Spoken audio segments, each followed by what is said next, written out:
Assalamualaikum warahmatullahi wabarakatuh. Kenalkan, saya Muhammad Mufti Ramadan selaku moderator dan pemateri dengan anggota saya Christopher, Valtino, Fauzan, dan Reza. Kami akan mempresentasikan hasil kerja kelompok kami dengan yaitu pada poin pertama saya akan bacakan tentang asal-usul dan perkembangan design thinking. Asal-usul istilah design thinking bermula bagi para akademisi seperti Brian Lawson dan Nigel Cross yang menghabiskan waktu untuk mengeksplorasikan pola pikir yang unik dari desainer seperti arsitek dalam mencari solusi untuk memecahkan masalah. Mereka mencatat bahwa pendekatan desainer yang lebih fokus pada masa depan, penciptaan dan pengembangan solusi secara iteratif dengan melibatkan masukan dari klien lebih efektif dalam menangani masalah dalam memperbaiki masalah era modern yang kompleks dan dinamis. Oke, lanjut.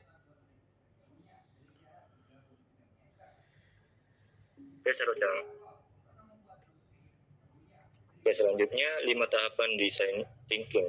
Ada 5 tahap dalam proses tersebut, yaitu empathize, definite, ideate, prototype, dan testing. Kami akan memulai literasi dari awal atau kembali ke prototyping, ideating, define, bahkan juga dapat kembali ke empathize. Dengan melalui tahap ini, kita memperoleh pemahaman yang mendalam mengenai permasalahan yang dihadapi oleh customer. Dengan melalui tahap ini, kita memperoleh pemahaman yang mendalam mengenai permasalahan yang dihadapi oleh customer. Dalam tahap ketiga ini, kita fokus pada mencari solusi untuk memecahkan permasalahan yang telah didefinisikan sebelumnya. Kami dapat memulai iterasi dari awal atau kembali ke prototyping, ideating, define, bahkan juga dapat kembali ke empathize. Standar saya, poin materi selanjutnya akan dibawakan pada Saudara Ochan. Saya persilahkan.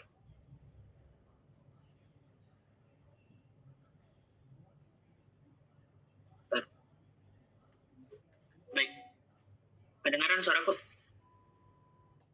Kedengaran. Mengapa harus menggunakan design thinking untuk inovasi? Tahapan-tahapan yang ada dalam design thinking. Untuk tahap empathize, design thinking itu menggunakan metodologi riset kualitatif seperti interview dibandingkan kuantitatif seperti survei dengan tujuan untuk mendorong kita menggali kebutuhan customer itu lebih dalam. Karena saat melakukan riset yang kuantitatif, itu ada kecenderungan membuat kita menjadi terpaku terhadap tren, data yang jelas terlihat, yang mana biasanya hanya menunjukkan kebutuhan customer di level permukaan saja, yaitu sebatas yang customer mampu ekspresikan. Kebutuhan yang tersembunyi inilah yang biasanya akhirnya membuka pintu untuk munculnya inovasi radikal. Misalnya, dalam proses ideation, versi design thinking itu terlihat seperti dirancang dengan banyak mekanisme untuk melawan beberapa kecenderungan negatif kita saat melakukan ideation. Berikutnya, 5 area penggunaan design thinking. Area yang pertama adalah dalam hal pengembangan produk baru. Dalam mengembangkan produk baru, biasanya kesulitan itu bukan karena keterbatasan teknologi, melainkan dalam mencari cara bagaimana teknologi yang ada bisa dijadikan produk yang dapat memberikan manfaat sebanyak mungkin kepada customer. Dan untuk menemukan itu, kita harus betul-betul memahami orang-orang yang menjadi target customer kita. Dan apa yang menjadi kebutuhan spesifik mereka yang bisa kita penuhi dengan teknologi itu. Area yang kedua adalah dalam menciptakan layanan baru atau inovasi. Layanan pada umumnya melibatkan perubahan terkait bagaimana layanan itu diberikan. Area yang ketiga adalah dalam merancang model bisnis baru. Pada dasarnya, inovasi model bisnis adalah upaya kita mengubah cara perusahaan memberikan nilai tambah kepada customer, menciptakan nilai tambah tersebut, dan akhirnya kita bisa menghasilkan keuntungan dari nilai tambah tadi. Area yang keempat adalah dalam mendesain inovasi organisasi. Yang dimaksud dengan inovasi organisasi itu adalah melakukan perubahan pada proses bisnis di organisasi atau pada sistem manajemen agar karyawan dan stakeholder yang terkait itu bisa melakukan aktivitas atau pekerjaan mereka dengan lebih efektif dan efisien. Karya kelima adalah mendesain inovasi sosial. Inovasi sosial adalah solusi untuk masalah dan tantangan sosial yang didorong bukan oleh pencarian profitnya. Metode design thinking ini memastikan bahwa permasalahan yang diatasi itu didefinisikan sesuai dengan kebutuhan penduduk setempat dan solusi yang dikembangkan disesuaikan dengan konteks lokal. Baik, selanjutnya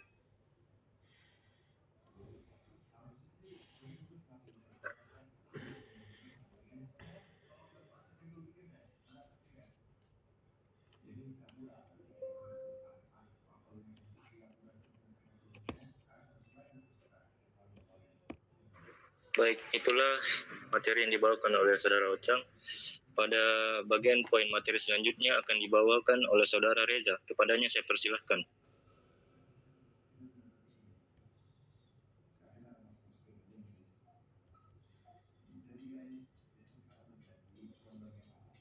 Oke, baik. Cara memimpin tim menjalankan design thinking.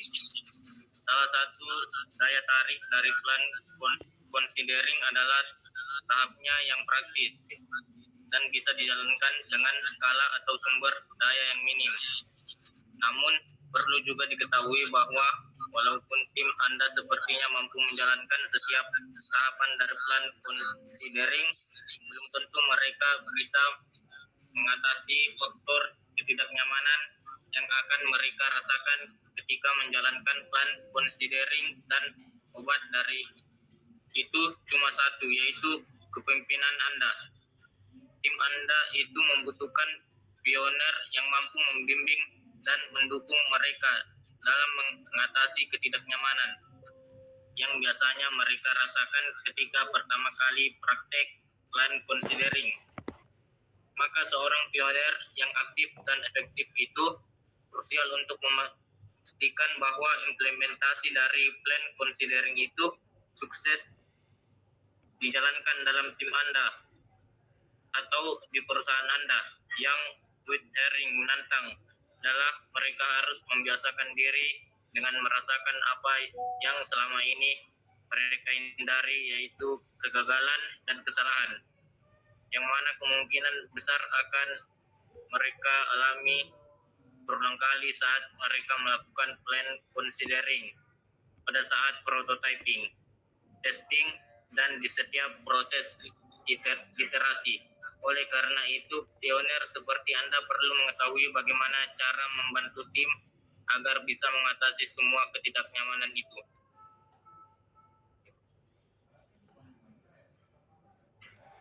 Selanjutnya, cara memimpin tim menjalankan design thinking. Salah satu daya tarik beda design thinking, critical thinking, dan creative thinking. Dalam menjalani seluruh proses design thinking, kita harus secara konsisten beralih antara creative thinking dan juga critical thinking. Tapi tidak sesimpel kita menggunakan creative thinking dulu, setelah itu baru critical thinking. Karena dalam design thinking kita harus bolak-balik ke prosesnya itu, sehingga kadang-kadang kita menggunakan keduanya secara terus-menerus. Contohnya pada saat kita mengolah hasil empatis dalam tahap define, di mana kita harus memetakan banyak data kualitatif yang didapat dari para customer dan mengidentifikasi pola terkait permasalahan mereka. Aktivitas seperti itu pasti membutuhkan critical thinking yang kuat. Tapi hasil temuan bisa jadi terbatas jika kita tidak menggunakan creative thinking. Creative thinking membantu kita untuk melihat lebih banyak kemungkinan pola dan juga keinginan customer yang tersembunyi, sehingga akhirnya kita bisa mendapatkan insight yang lebih unik nantinya. Sama halnya pada saat kita melakukan testing, kita menggunakan critical thinking untuk merancang eksperimen yang mampu mendapatkan umpan balik yang akurat. Tapi di saat yang bersamaan kita juga harus menggunakan creative thinking untuk membuat prototipe yang walaupun masih kasar, tapi mampu memberikan pengalaman senyata mungkin bagi customer agar nanti umpan balik yang diberikan itu bisa lebih kuat, lebih akurat. Jadi hasil dari aktivitas design thinking kita bisa lebih optimal jika kita bisa menggunakan kreatif dan critical thinking secara bersamaan. Proses berpikir unik yang seperti inilah yang kemudian membuat design thinking jadi berbeda daripada sekedar creative thinking dan critical thinking. Baik, saya kembalikan kepada moderator. Baiklah, pada poin 7 dan 8 itu akan dibawakan langsung oleh Saudara Patino. Kepadanya saya persilahkan. Silahkan Tino. Ya, yang selanjutnya adalah laporan terkait proyek aplikasi transportasi online atau QuickOn. Di sini kami akan memaparkan tentang laporan dari proyek aplikasi transportasi online yang telah kami kerjakan di tugas sebelumnya yang kami beri nama QuickOn. Proyek aplikasi transportasi online kami yang bernama QuickOn ini memiliki tujuan untuk menyediakan pelayanan berkendara yang baik dan efisien dari driver kepada konsumen. Aplikasi ini ditujukan untuk orang-orang yang membutuhkan bantuan dalam berkendara atau metode antar jemput sesuai dengan preferensi mereka. Dengan demikian, proyek aplikasi QuickOn kami ini bertujuan untuk memberikan solusi bagi orang-orang yang ingin menemukan kenyamanan dan pengalaman berkendara yang tepat, cepat, dan berkualitas. Dengan menggunakan teknologi untuk menyediakan rekomendasi yang akurat dan personal. Dari masalah, kami menemukan banyaknya kebutuhan pengguna di Indonesia yang masih kesulitan dalam menemukan aplikasi transportasi online yang sesuai dengan kebutuhan preferensi mereka pada saat pemesanan. Hal tersebut dapat dijelaskan melalui beberapa faktor, mulai dari keanekaragaman driver yang kurang dalam memberi pengalaman para pengguna, kurangnya informasi dan komunikasi yang tepat dengan driver, fitur yang lambat dalam merespon pengguna dengan adanya bug tertentu pada fitur, mengetahui jenis pelayanan yang mereka sukai dan kurangnya sarana pengenalan fitur. Untuk mengatasi masalah ini, kami membuat proyek seperti QuickOn ini agar dapat memberikan solusi dengan menyediakan aplikasi yang dirancang khusus untuk memberi pelayanan berkendara yang sesuai dengan preferensi mereka dan menggunakan teknologi rekomendasi yang canggih dan pemahaman yang mendalam tentang transportasi online. Aplikasi seperti ini dapat membantu memecahkan masalah dan membuat pengalaman berkendara yang dapatkan lebih baik dan berkualitas bagi pengguna di Indonesia. Ya, selanjutnya. Dalam aplikasi QuickOn terdapat dua fitur utama yang menjadi fokus utama, yaitu preferensi kelas kendaraan dan fitur identity card. Preferensi kelas kendaraan ini digunakan oleh algoritma untuk memberikan preferensi yang sesuai dengan budget yang dipilih oleh pengguna. Fitur ini memungkinkan pengguna untuk menyesuaikan kebutuhan dan kenyamanan berkendara. Fitur identity card, fitur ini digunakan untuk mengenali pengguna aplikasi dan driver agar memudahkan dalam bertransaksi melalui tunai langsung dari scan QR yang tersedia. Pada bagian bawah tampilan card ID, juga kelebihan dari card ini dapat memberi poin bonus dan cashback 5% setiap kali pengguna memesan jasa dari driver setelah berlangganan 5 kali pada aplikasi QuickOn. Dan setelah mengumpul banyak poin, dapat ditukarkan dengan voucher gratis ongkir, voucher diskon, voucher makanan, voucher liburan, dan saldo e-wallet. Kombinasi dari kedua fitur ini membuat QuickOn menjadi aplikasi yang berguna dan menarik bagi konsumen. Ya. Sebelum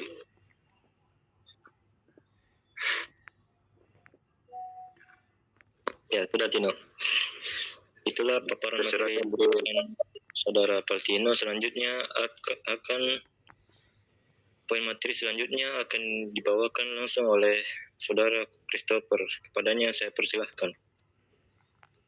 Baik, terima kasih moderator. Saya akan melanjutkan. Pada proyek pengembangan aplikasi Vibes ini kami melibatkan serangkaian langkah penting dari perencanaan hingga penyempurnaan. Yang pertama, perancangan desain. Tim kami melakukan perancangan desain dengan mengidentifikasi tujuan, kebutuhan pengguna, dan kompetitor, fitur-fitur penting seperti transportation class yang ditetapkan berdasarkan analisis ini. Yang kedua, penerapan ide. Ide-ide yang kami hasilkan dari perancangan desain diterapkan ke dalam konsep aplikasi. Kami melibatkan penentuan alur, penggunaan fitur-fitur, dan arsitektur informasi yang sesuai dengan kebutuhan pengguna. Yang ketiga ada konsep interface. Konsep tampilan atau antarmuka aplikasi Quick-On dirancang dengan mempertimbangkan prinsip desain seperti keterbacaan, kejelasan, dan konsistensi. Desain ini mencakup tata letak, warna, tipografi, dan elemen visual lainnya untuk menciptakan pengalaman yang menarik dan mudah digunakan. Fitur-fitur penting. Fitur-fitur utama seperti preferensi, genre musik, dan identity card ditekankan dalam pengembangan. Prototyping. Untuk menguji konsep dan fitur-fitur pembuatan paper prototype dilakukan. Ini adalah versi sederhana aplikasi yang digambar secara manual dan digunakan untuk pengujian awal oleh tim pengembangan dan penggunaan potensial. Testing. Hasil paper prototype tersebut diuji untuk mengidentifikasi masalah dan kelemahan dalam desain dan fungsionalitas. Pengujian ini menghasilkan umpan balik berharga yang digunakan untuk meningkatkan prototipe dan desain aplikasi. Yang terakhir ada refine. Berdasarkan hasil pengujian, prototipe dan desain aplikasi Quick-On disempurnakan. Perubahan diterapkan untuk meningkatkan pengalaman pengguna dan memperbaiki masalah yang diidentifikasi selama pengujian.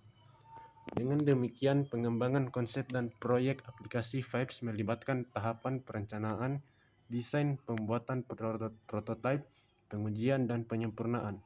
Proses ini memastikan bahwa aplikasi yang dihasilkan memenuhi kebutuhan pengguna dan memberikan pengalaman yang optimal. Baik, Selanjutnya adalah evaluasi hasil dari proses aplikasi transportasi Quick-On ini menunjukkan bahwa aplikasi ini berhasil memberikan pelayanan yang fungsional, cepat, dan tepat dalam pengalaman berkendara yang sesuai dengan preferensi pengguna agar dapat memenuhi kebutuhan mereka saat memesan transportasi online. Respon positif dari penggunaan serta kualitas teknis yang baik seperti stabilitas dan keamanan menunjukkan keberhasilan aplikasi ini. Baik, saya rasa itu. Saya kembalikan kepada moderator. Baiklah, itulah paparan materi dari kami. Selanjutnya kami membuka sesi tanya jawab. Pada kelompok lain dipersilahkan untuk memberi pertanyaan untuk kami. Kami persilahkan. Pada yang ingin bertanya?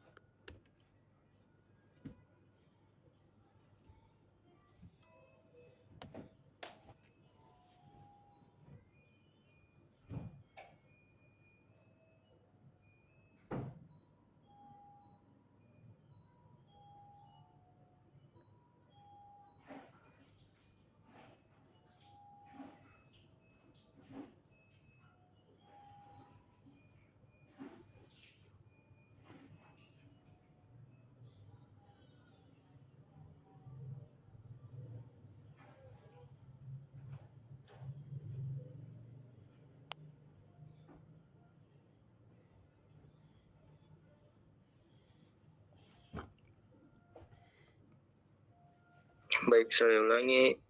Apa ada kelompok lain yang ingin bertanya mengenai prototipe aplikasi Quick-On kami? Saya persilahkan. Ayo guys, berikan pertanyaan.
Ini udah ke kelompok 6. Ya, kenapa nih? Jika sudah tidak ada yang sudah ingin bertanya, bisa saya tutup saja ini. Ya, nggak ada yang mau bertanya nih kak, guys? Kelompok 6. Ayo bertanya mengenai produk apa kurang dan lebihnya aplikasi kami nih.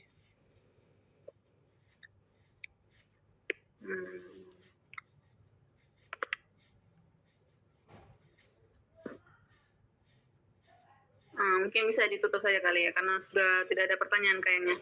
Mungkin. Oke, baiklah. Sekian presentasi dari kelompok kami. Kurang dan lebihnya mohon dimaafkan. Wabillahi taufiq wal hidayah. Wassalamualaikum warahmatullahi wabarakatuh.